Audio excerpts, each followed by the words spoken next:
72% des Français qui prennent leur retraite regrettent immédiatement. Pas parce qu'ils manquent de travail, parce qu'ils découvrent que le rêve promis n'existe pas. Les statistiques sont brutales. 84% des retraités français expriment une inquiétude financière significative. Une inquiétude qui grandit chaque année. Je m'appelle Bernard, j'ai 68 ans, et pendant 40 ans, j'ai cru que je vivrais la belle vie, jusqu'à ce que tout s'effondre.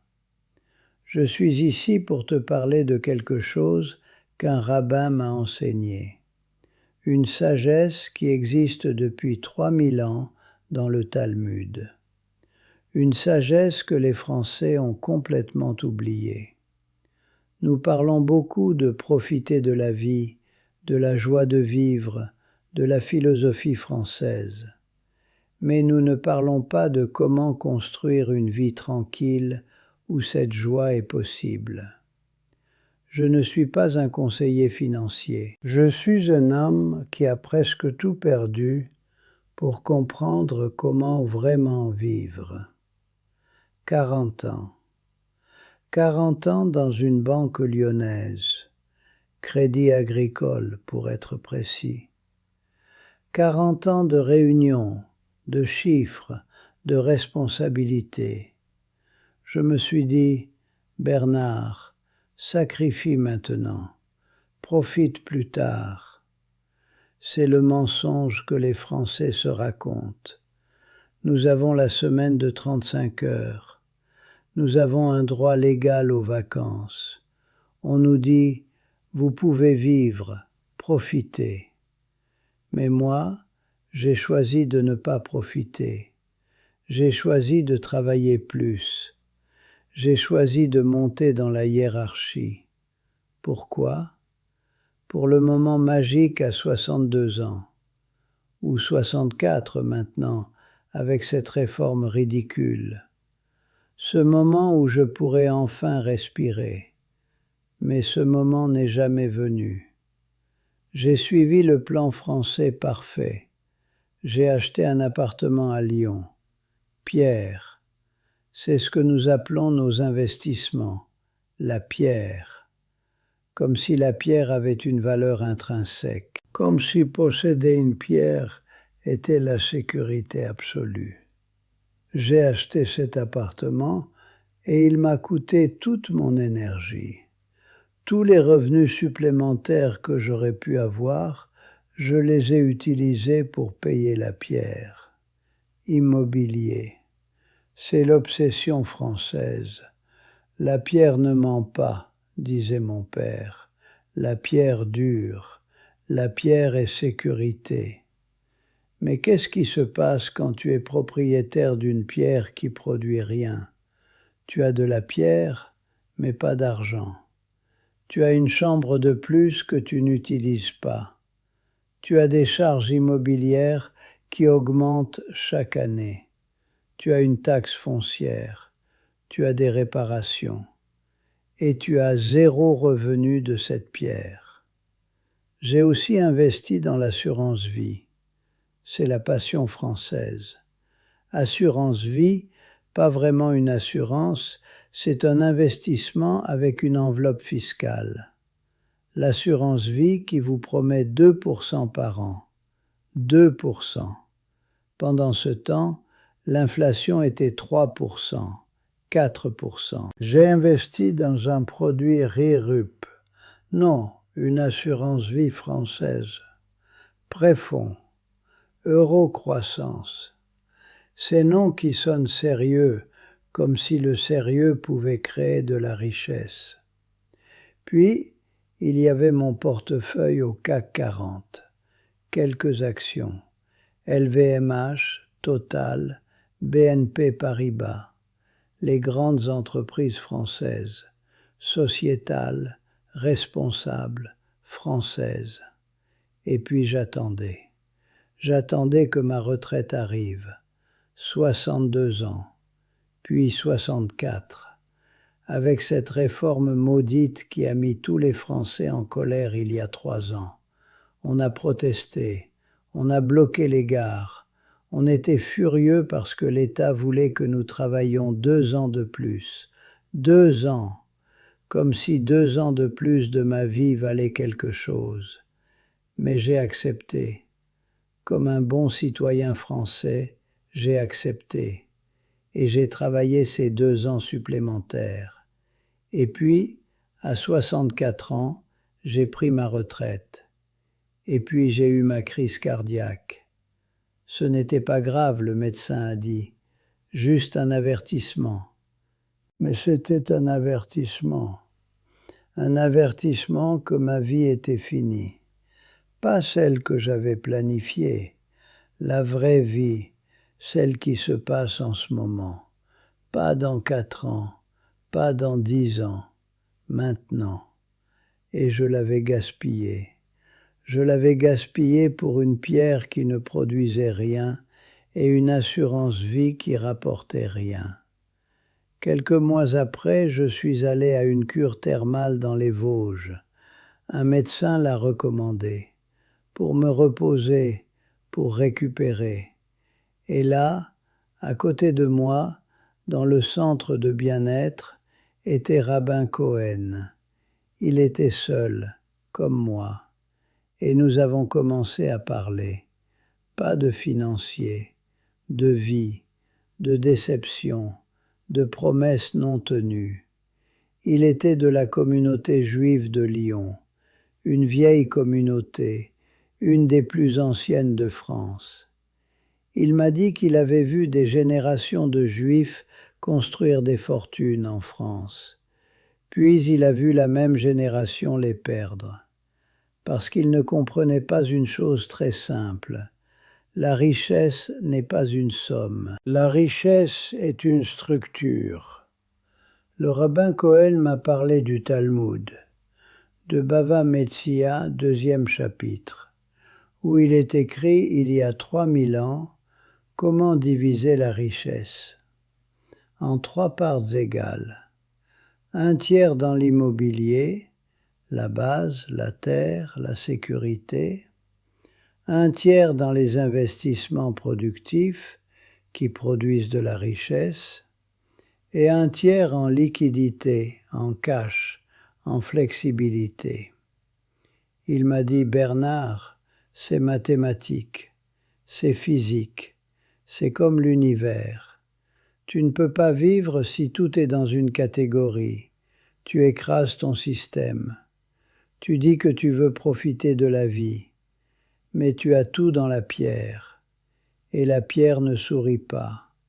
La pierre ne te nourrit pas. La pierre t'emprisonne. Moi, j'avais 90% de ma richesse dans la pierre qui ne produisait rien, et 5% dans une assurance vie qui perdait de l'argent à cause de l'inflation. J'avais 0 dans les investissements qui produisaient. 0. C'était catastrophique. Catastrophique. Le rabbin a dit quelque chose qui m'a frappé. Bernard, tu es français. Vous autres Français, vous adorez la pierre. Vous croyez que la pierre est richesse. Mais la pierre qui ne produit pas d'argent est une prison. C'est une belle prison, une pierre française, avec des fenêtres qui donnent sur Lyon. Mais c'est une prison. Il m'a aussi parlé du maaser, du don, de l'obligation de donner 10% de ce que vous gagnez, non pas comme une charité, comme une obligation, comme une loi économique. C'est stupide, j'ai pensé. Donner l'argent? Pourquoi? J'en ai à peine assez pour moi. Mais le rabbin a insisté.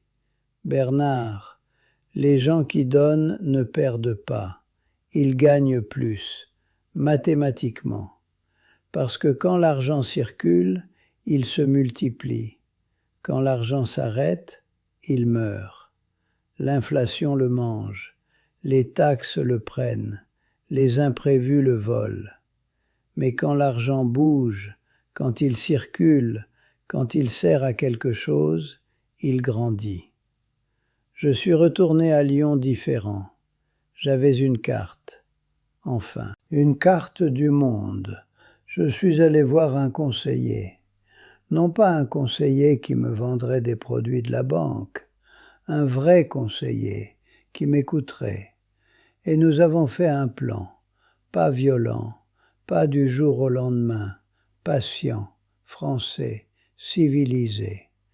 D'abord, j'ai donné 1 an pour le faire, 1 an pour restructurer ma vie, ma richesse, mes habitudes.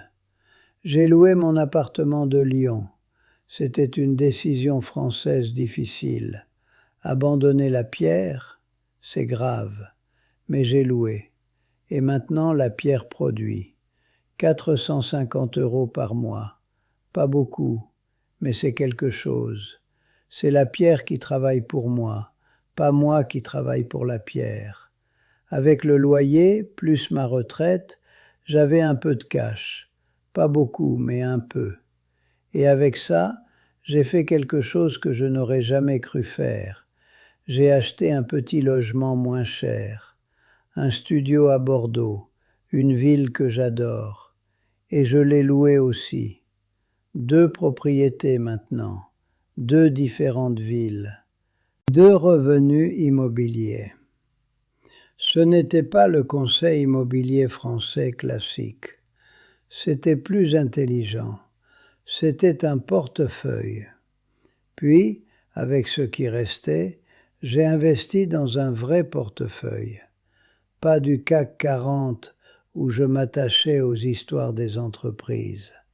Un vrai portefeuille diversifié, des ETFs, du monde entier, pas seulement la France, pas seulement l'Europe, le monde. Et ça a changé tout. Enfin, j'ai gardé quelque chose en cash, un compte d'épargne, à 3%, mieux que mon assurance vie, plus flexible. C'était mon tiers en liquidité, ma sécurité, ma respiration. Beaucoup de Français croient que le cash est mort, que tout doit être investi. Mais le rabbin m'a dit non. Le tiers du cash, c'est ta liberté. C'est le moment où tu peux dire non. C'est le moment où tu peux partir. C'est le moment où tu peux donner. Sans cash, tu es esclave. Avec le tiers du cash, tu es libre. Et puis j'ai fait ce que le rabbin m'avait demandé. J'ai commencé à donner. Pas beaucoup, mais régulièrement. 10% de mes revenus. À une organisation pour les enfants malades. À une autre pour les sans-abri à Lyon. 10% chaque mois. C'était une obligation, comme l'impôt. Mais l'impôt que je donnais avec joie. Vous savez ce qui s'est passé? C'est bête. C'est presque trop bête pour le dire. Mais ça s'est passé.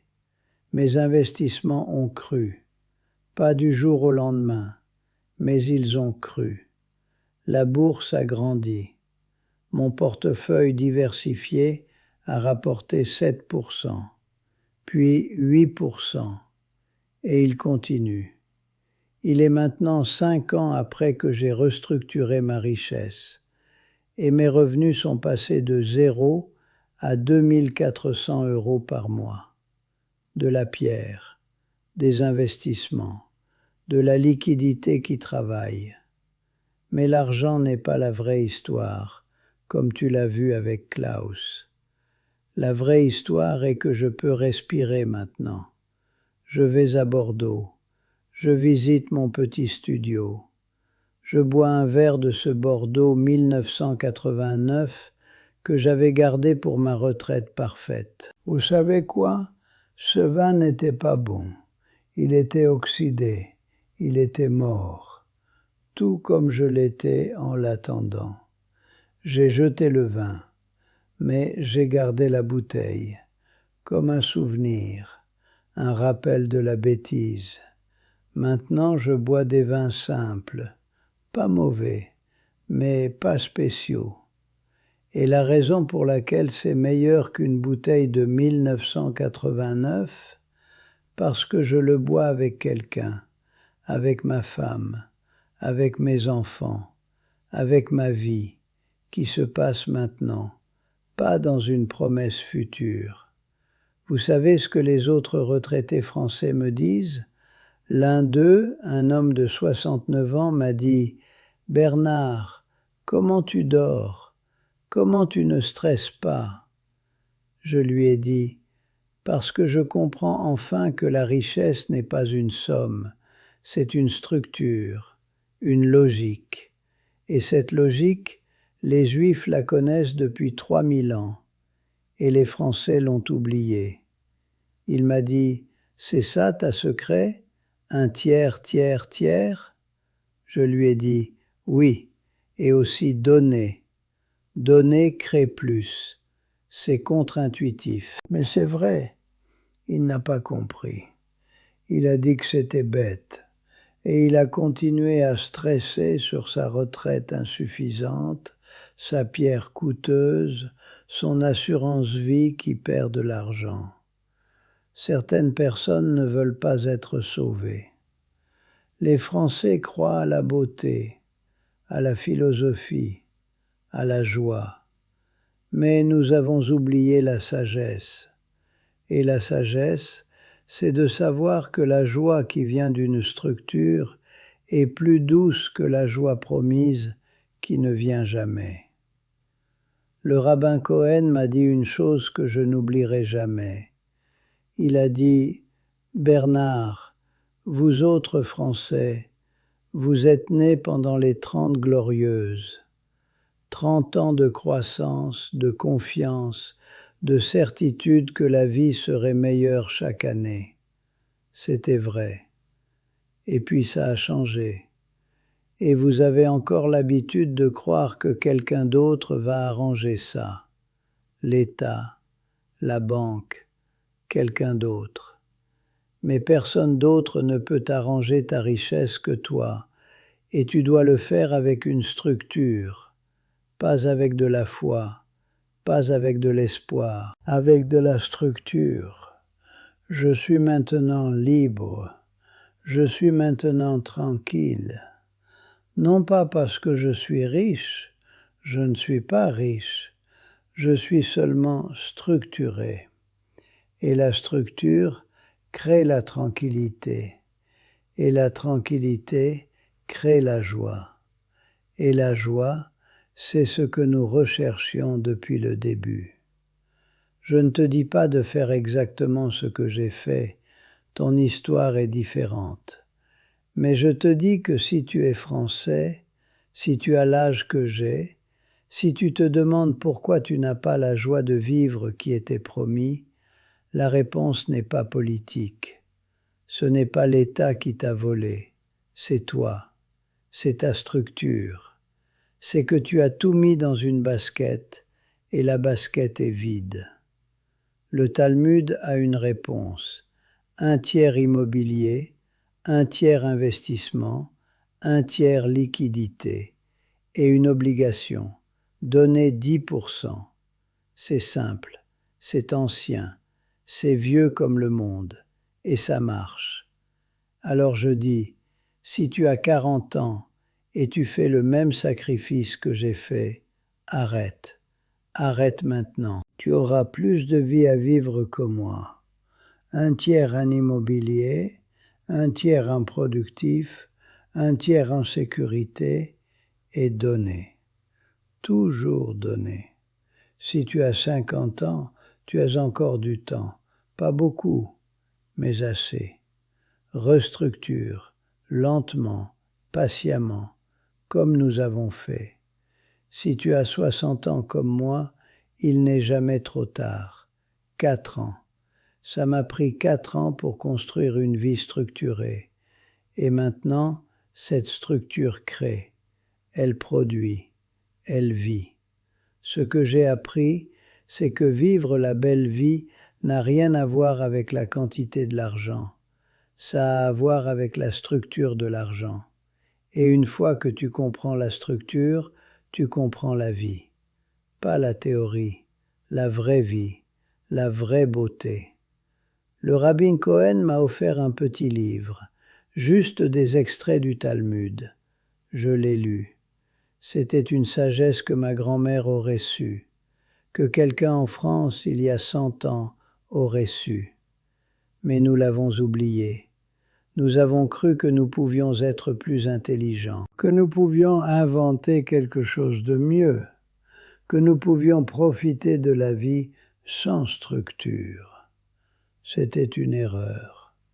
Je vis maintenant, pleinement, sans attendre. Ma femme dit que j'ai changé. Je suis plus calme, plus content, plus français, ironiquement, parce que j'ai arrêté de planifier la belle vie et j'ai commencé à la vivre. Et sans stress financier, la belle vie est beaucoup plus belle. Merci au rabbin Cohen, merci au Talmud, merci à une sagesse qui a survécu 3000 ans, et merci à une crise cardiaque qui m'a forcé à m'arrêter et à écouter.